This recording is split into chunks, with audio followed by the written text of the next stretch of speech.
Hi, I'm Ron Spurnberg, co-founder and CEO of Hi Mama. Welcome to our podcast about all things early childhood education.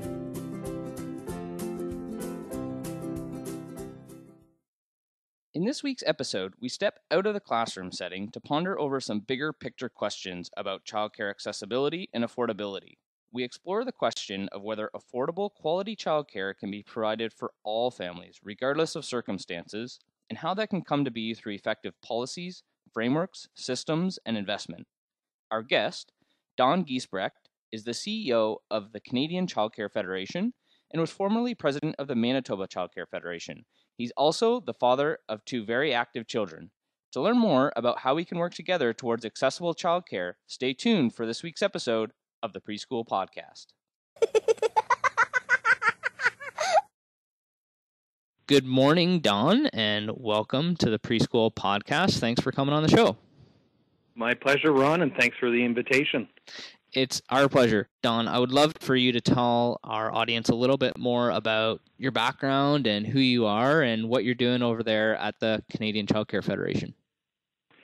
Well, my background is very much rooted in early childhood education, but having said that, I graduated from the University of Manitoba really with my sights on becoming a police officer, but quickly, or sometimes even by fate, got involved in early childhood back in my early 20s, and lots of avenues and opportunities opened up for me once I started working in this sector.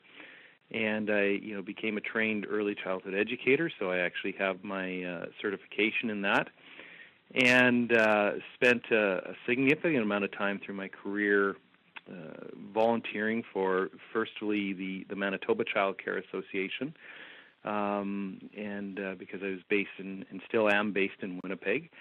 And from there, got involved with the Canadian Childcare Federation as a volunteer and sat on the board of directors. And then about 4.5 years ago was asked to take on a paid role, and a staff role, as in my current role right now as CEO of the Canadian Childcare Federation, which is where I am today, trying to work towards keeping Canada and our childcare sector more specifically united and together and talking, because we believe that's a critical piece of developing a childcare system and developing best practice for children and families in this country. And of course, then, the political side of things, really looking forward to and wanting federal leadership and federal policy to be very robust and holistic as it pertains to early learning and childcare, and for that matter to what we believe catch up to where Canada should have been a long time ago in terms of policy and a framework for children. Wonderful. You've piqued my interest. You said fate kind of brought you into early childhood education when you were in your early 20s. How did that happen? Well, again, I was in university and thought I was going to be a police officer, and I actually went through the selection process for the Winnipeg Police Service and made it down to the final selection and didn't get in. And when you're in your early 20s, you think that's the end of the world, which I in hindsight really wasn't, and more to the point, it was really just an opportunity to do what I'm doing today. But my wife and a lot of her friends who were going to university at the same time as well, and were doing practicums and studying towards working in early childhood, worked in the sector, and so I started substituting because I needed work after I graduated. I started substituting at a childcare program, and which led to a full-time job in a different program, which led to, progression from there. Very neat. And so just touching on one of the points you mentioned there with the Canadian Childcare Federation, you said a key point was talking. Can you tell me a little bit more about what you mean by that? With connecting the sector across Canada, Ron, just sorry to be clear about that. Cool. And how does the Canadian Childcare Federation enable that? Yeah, so The Canadian Childcare Federation is just that. It's a federation, not unlike what Canada is. Canada is a federation made up of, the provinces and territories. And, it's not just a personal philosophy, but it's also an organizational philosophy and belief, not just philosophy, but it's belief, that the sector, and by a greater extent, not that I'm overstating what our role is here, but Canada, does a lot better when the left or the East Coast knows what the West Coast is doing and what the North is doing, and that we're all really focused on providing a high level of service and a high level of communication, sharing of best practice, sharing of policies, so on and so forth, between the sector across the country. And because one thing we know for certain is that the issues as it pertains to early learning and childcare in this country are the same in PEI in Newfoundland as they are in BC or Nunavut. The core issues don't change from province to territory. And from that, we really believe that when we work towards a common goal and we work towards building the best possible system and the best possible practice for children and families, that it should be the same for all families. I use the analogy that, in our society, when you have children, and let's just say they turn 5, so from age 5 to 17, 18, whatever age you're graduating high school from, move to a community, and you know that you're going to have access to elementary school, middle school, junior high, whatever the terminology is that's being used, or senior high, or whatever, again, the language that's used in that jurisdiction. You know that. It's a right of Canadians. It's a right for children. And you know that you're going to have access to that service. And yes, the curriculum may change from province to province, but it's, we're not talking, light years apart from each other. We believe in the same essential philosophy for 0 to 5. I believe it was, we co-hosted a conference in Winnipeg in November of 2014, and one of the speakers at the time was Ken Dryden.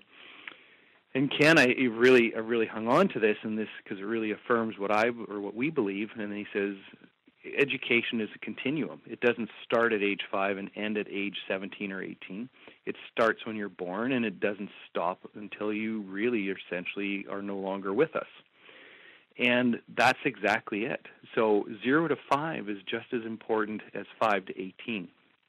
And within that, certainly I'm not trying to exclude school-age childcare, which is just as critical as well, because if you actually add up the amount of hours a child is in school-age or out-of-school or after-school care, if you add it all up through the year, it's actually more than the hours that they're spending in a classroom. So it's just as critical for those ages, too. So it really is about recognizing the reality of the modern Canadian family in the sense that the majority of families have 2 income earners, and if it's a single-parent family, well, then that single parent is generally out, or maybe in a training program or education, whatever the case may be. And it's also built on the science of brain development, which really says those first 5 years are so critical. And even if you make a choice to stay at home, which is a fine choice, I'm not saying that it isn't, and I'm not saying that every child has to go to a child care program, but we do believe that every child should have the right and the access to an early years program of some shape or form. And so it's really about that. And so we really want to keep our sector connected so that we're working towards these goals, and that we are working to build a better Canada for young children and families.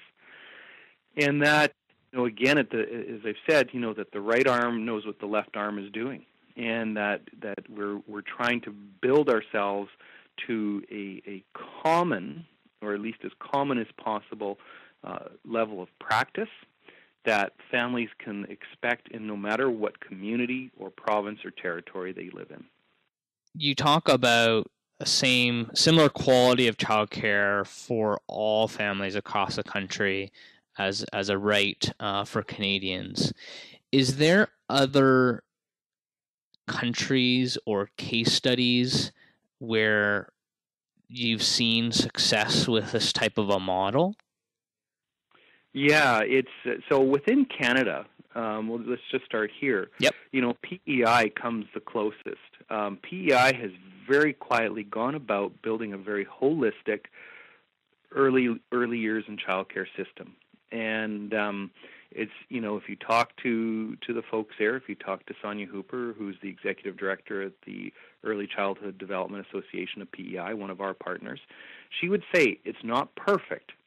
But at the same time, they have built a fundamental policy architecture that will help it build and continue to grow to a place that really addresses what I'm talking about, sort of that universality, if you will, that no matter your economic circumstances, no matter your parental circumstances, no matter the needs of the child, they're going to find access to services somehow, some way within their system in PEI. And so some people argue, well, PEI is so small, so it's simple to do. Well, no, it's not, because it still comes down to per capita, and it still comes down to the resources available.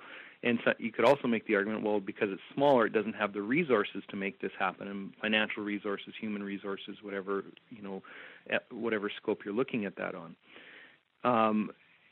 But they made the political commitment and the societal commitment to really build this holistic system for children. And certainly if we look beyond our borders, you look to Norway, you look to some of the Scandinavian countries that have really robust policies and programs in place, not just for children, but for families in terms of, parental leave or maternal or paternal leave. Access to prenatal, real high-quality prenatal education and services. And, of course, then post-birth, access to high-quality child care programs and early learning services and, a variety of services that really are trying to meet the needs of diverse populations. And I think that's one of the key fundamental pieces here, Ron, is that we're not talking about a one-size-fits-all, and I think that is sometimes what really gets captured by some of especially the critics of what, the work that we do or what we're trying to work towards. It is not that. In fact, it's really, and again, you look at PEI as a good example. It puts the child at the center of everything. And children, just like families, are complex.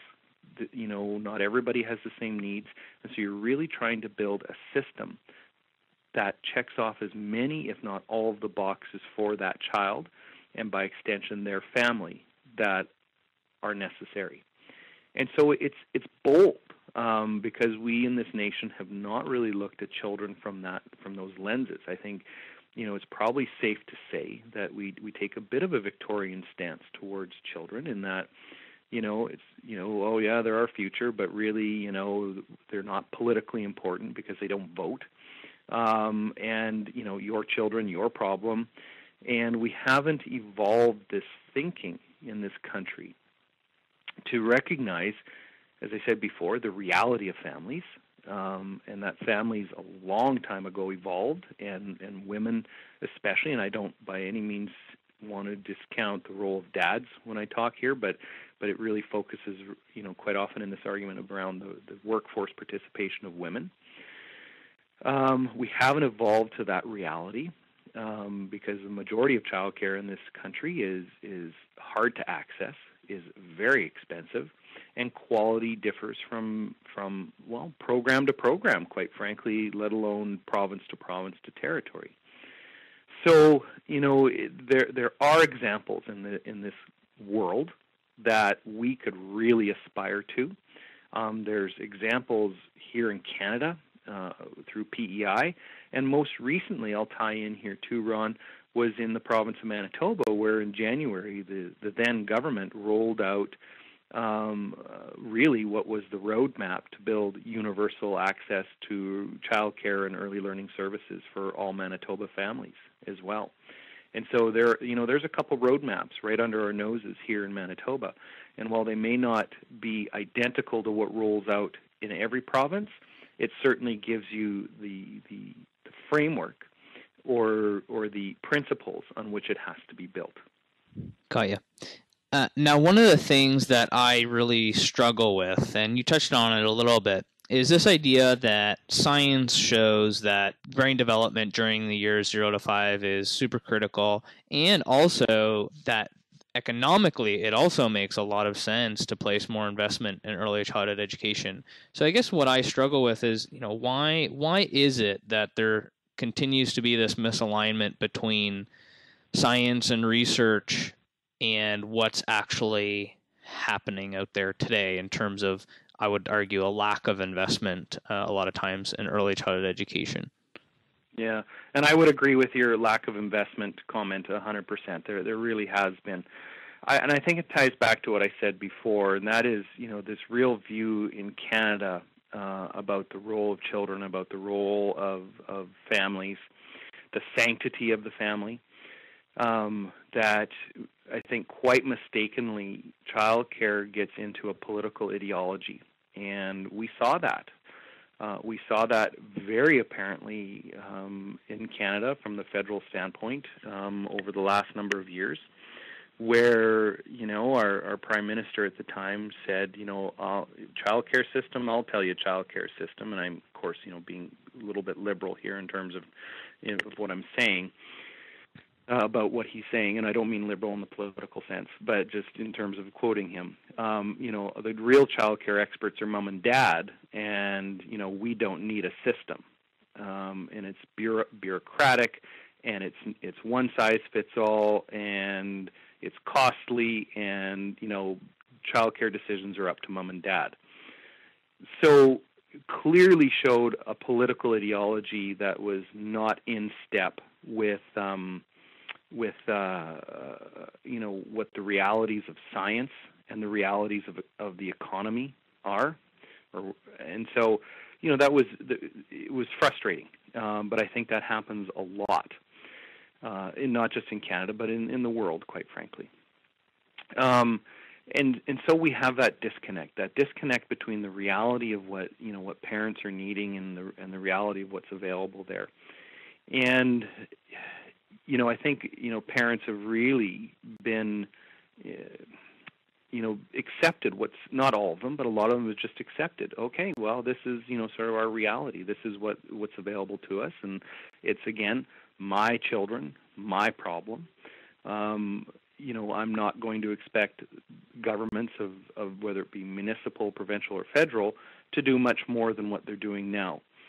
And the solution over the last or the previous government was, well, let's give you a check, and that supports choice in childcare. And, well, absolutely, hey, a family allowance is never a bad thing, I don't think, to support young families at a critical time in their children's development. And quite frankly, for a lot of Canadian families, a very challenging financially time.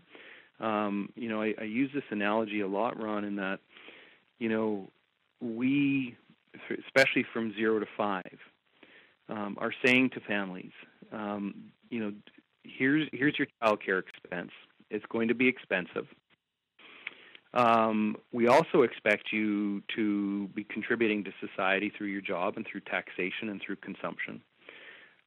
We expect you to be saving your RESP so that your children have a good chance to go to school when they graduate. And we're going to give you 18 years to save for that, by the way, and yet the cost of childcare on average in Canada is more than the cost of a per year undergraduate degree. You probably need a car, or at least one car, if not two, so you got to be making your car payments. Oh, and you better be saving for your retirement, because the CPP is only going to protect you so much, and so same with old age security. So financial support to young families, I don't think is a bad thing, because you have an incredible amount of financial pressure being placed upon young families. So I understand that, but it's not the solution though, because giving a bit of money doesn't provide the access to the service, and giving a little bit of money doesn't, in most cases, except for Quebec, really put a big dent in the cost of the service. So, we put a lot of money into that as taxpayers, but really I'm not sure what value and benefit in the big picture we got out of it for children. So we have this this you said this disconnect between research, a disconnect between the economic realities, and it is, really, it's not a unique Canadian problem, but I think Canada is really, really sort of a bell ringer on that, as to really where you can see how there is such, there hasn't been continuity between those pieces. And, again, I tie it back to how we look at other generations of Canadians. So again, we look at 5 to 17, 18 years old as, no, this is a right. You get education. It's funded publicly. You certainly can make the choice to go to a private school, but you're always going to have a certain level of public money that goes into building a pretty good education system. I'm not going to say perfect, because nothing's ever perfect, but it's pretty good. And I think as a nation, we have a lot to be proud of there. You also look at it through, I look at this. My dad, at a certain point in his life, needed care as well, and we had to put him in a nursing home. And I did not have to go on Kijiji to find someone to look after my dad. I didn't have to go up and down my street knocking on doors saying, "Would you look after my dad for me while my mom, is at home or I'm at work?" And people do chuckle when I say it, but it's true, right? Families have to go on Kijiji looking for a service that may or may not be regulated. And literally, it's anybody can hang a shingle outside their door saying, "Yeah, I provide childcare, bring them in." And we haven't really said, well, there's rules in place. Are you following those rules? There's policy in place. Are you following policy? The majority of childcare in this country is being done in an unregulated fashion, and I'm not saying there isn't some good care there, but don't apply that lens to 5 to 18 or seniors or really any other cohort of Canadian society in terms of services for our well-being, right? Be it health care, be it seniors care, be it, whatever other lens you want to bring to it. And so our thinking has been slow to evolve to this. I'm hopeful, though, that we're now in a new political era and societal era where we're saying, okay, yeah, you know what, we need to do better here. We really do. And, we need to root it, obviously, on best practice, on science, on research, and, again, on the realities of families, that families need services. They need affordable services. And I think, by the way, this is something really important as well, is just along with when I say it's not just one size fits all. It's also about affordable, right? And I think, again, that's something that gets put out there. Oh, you're looking, for the state or the government to pay for your child care. No, we're talking about affordable. All the data in Canada, really, and this is, from working parents, or the information we get from working parents, is that, look, if you're in a financial situation where you can't afford it, okay, there should be help for you. But more than anything, families just want it to be affordable. And so if you're in downtown Toronto and you've got, an infant and you're paying $2,000 a month for an infant, I'm going to say that's not affordable for the majority of Canadian families. The vast majority of Canadian families, that is not affordable. And again, I'll say this, that the average cost of childcare in this country is higher than the undergrad tuition and fees of on average in Canada as well. So you're paying more in a year in childcare than you are by far than what you're paying to send your child to university, college, whatever the case may be, post-secondary. Yet you get 18 years to save for that expense, and we don't have that in terms of affordability for families in this country. That's right, because you're paying for child care services when presumably you're at the earliest stages of your job or your profession. And you look at the stats, Ron, right, that people are, men and women are waiting till later ages to get married, right? Mm-hmm. Later ages to have children. I mean, the data is really clear. Mm-hmm. And I'm not going to sit here and say, because I don't know for certain, that, childcare influences that. But I think anecdotally, it doesn't take a far stretch of your imagination to realize that when all you're ever hearing is that childcare is really expensive, childcare is hard to find, and you really need to get vested into your career before you have children, it creates a bit of a potent mix to help push this, sort of how society looks at these issues, and really affects, the next generation of children and the next generation of contributors to our economy. Yeah. At a minimum, you might be able to say it at least influences it. And I know, again, just anecdotally, finances is definitely a reason why people put off having children, right? And childcare expenses is going to be a huge part of that. Yep. Now, this is the $1 million question now. How do we change this? It's not something that's going to happen overnight, but what are some of the things that we can do, as the Canadian Childcare Federation? What are you doing? And also, just parents or childcare programs. Like, what are the things that we can do to help change the perspective? Yeah. Well, number one, I think for the most part, people should not be happy with the status quo. And when I used to run, and I didn't mention this, like I worked frontline with children and families for many years before I got to this job, and I ran a couple different childcare programs in Winnipeg.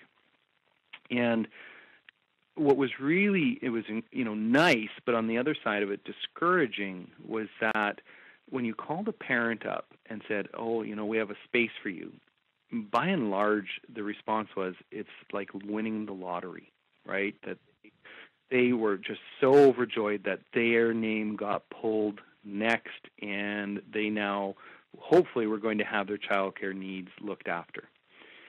And that's just not the way to do this. Again, to use an analogy, your local school doesn't call you up and say, "Oh, by the way, we have a spot for you, and yay, I won the lottery, I get to go to school," or your doctor, or whatever the case may be. You're finding a doctor.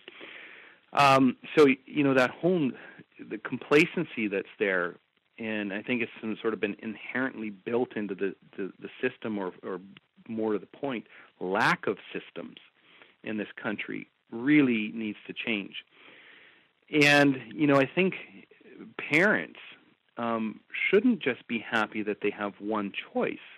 Parents should really have the ability to choose from a number of different programs within their community that best meet their needs and their own personal philosophies as to their children.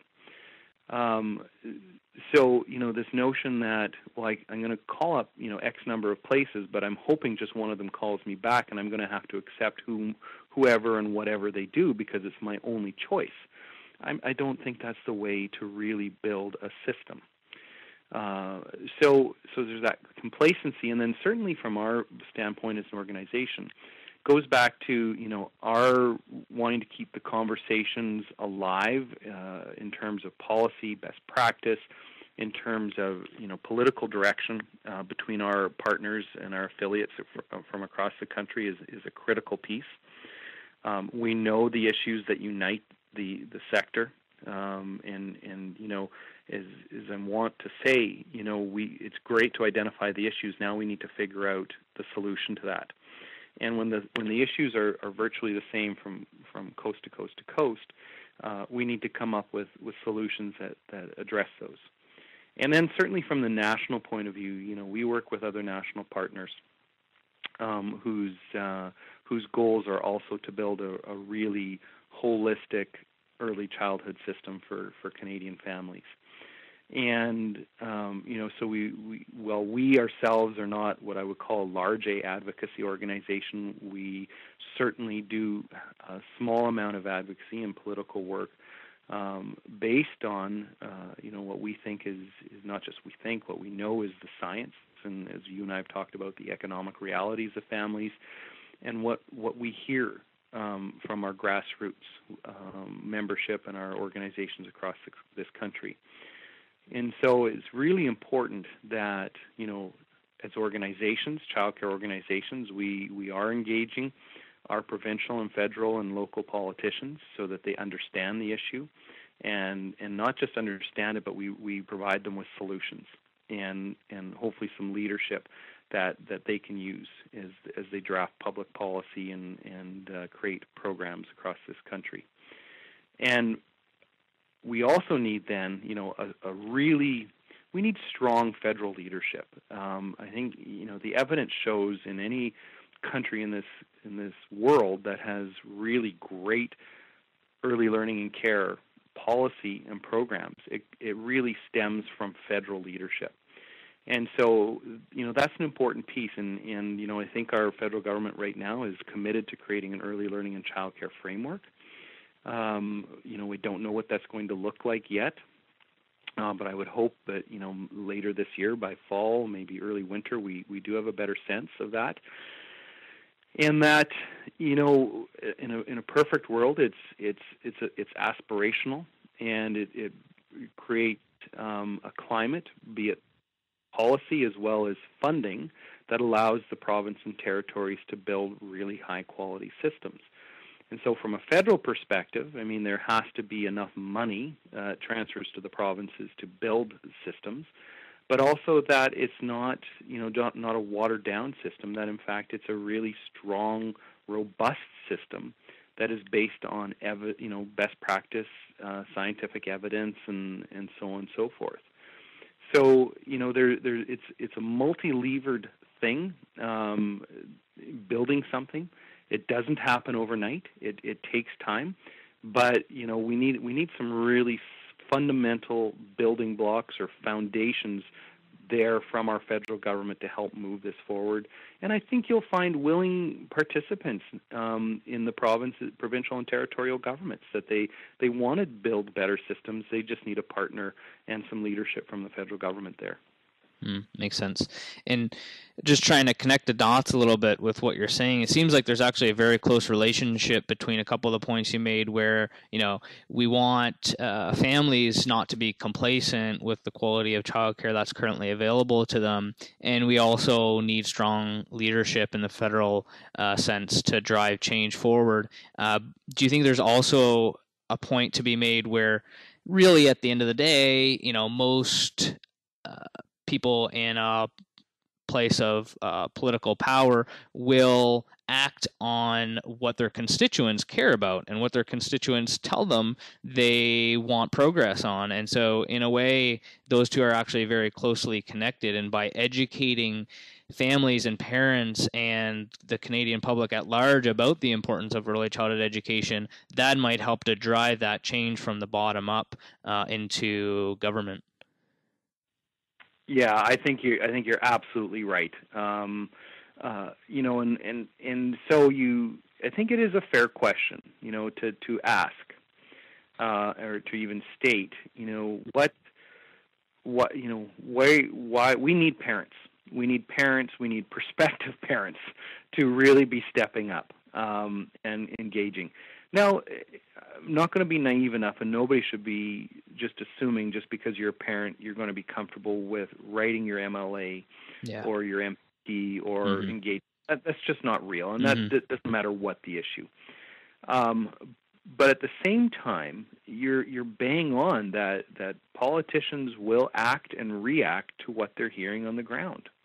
And so you absolutely need, a certain level of parents and the community at large, heck, even grandparents who are now being pushed into service, to help out with their children's child for their grandchildren, to say that the status quo isn't working here, and we need better than what we have, and look again, I'm going to just say this too, like if you are as a grandparent, if you have the ability and want to spend a lot of time with your grandchildren while your children go to work, I think that's good for you, right? But I've also heard, maybe grandparents should be the de facto child caregivers in this country. Well, hang on. Did we ask them that? And after X number of years of working and wanting a retirement, is that even fair to ask them that? Again, if you want to, that's fine. But let's not make that assumption, right? That every grandparent can, for health, for physical reasons, financial reasons, whatever, actually be that person. And so, this isn't just about parents. I think this is about grandparents. This is about communities at large. And, not only that, but building really healthy communities, right? We design communities so that there is hopefully a park and hopefully, some shopping services and hopefully a doctor's or some medical services, school, churches, synagogues, whatever the case may be. And childcare is just as integral to that building of a healthy community as anything else is. Absolutely. Well, very thought-provoking conversation. Lots to think about as we finish out the episode today. Thanks for those very insightful views, and I really, in particular, enjoyed your kind of spinning perspectives on their head a little bit, looking at some analogies of comparing early childhood education to school age and even other age groups. It's an interesting way to look at it. And like you said, you kind of laugh at it, but it's true. And it's very interesting. Yeah. Right. Well, my pleasure, Ron. I really appreciate the opportunity to chat with you here today. It was great having you. A couple questions before we round things out. Sure. I know Canadian Childcare Federation puts out some research of its own at times, but on a regular basis, where do you look to externally to get information about what's happening in the field of early childhood education? That's a great question. And I don't like to harbor back to this continually, and so I'm apologizing if it's sounding this way, but really over the last 10 years, Canada and we certainly as an organization have not had a lot of research or funds to do, what we also call knowledge transfer, taking research to practice available. And so it's been really quiet on that front in Canada for the last 10 years. But having said that, Martha Friendly and the CRU has continued as best it can to create data just in and around childcare spaces, more specifically, and the creation of spaces and what's happening in each province. So we rely on that. And one of the things that Martha and the CRU did the other year was they actually had to crowdfund to get this data out. So we really are looking forward to a renewed commitment in research, and again, that knowledge transfer that comes out of the research going forward. Certainly, one of the things we've had to do is rely on, again, our relationships across this country to find out, what is going on the front lines, on the grassroots. Which, at its core, I think is fair to say that's anecdotal because it's being reported, it's not being studied.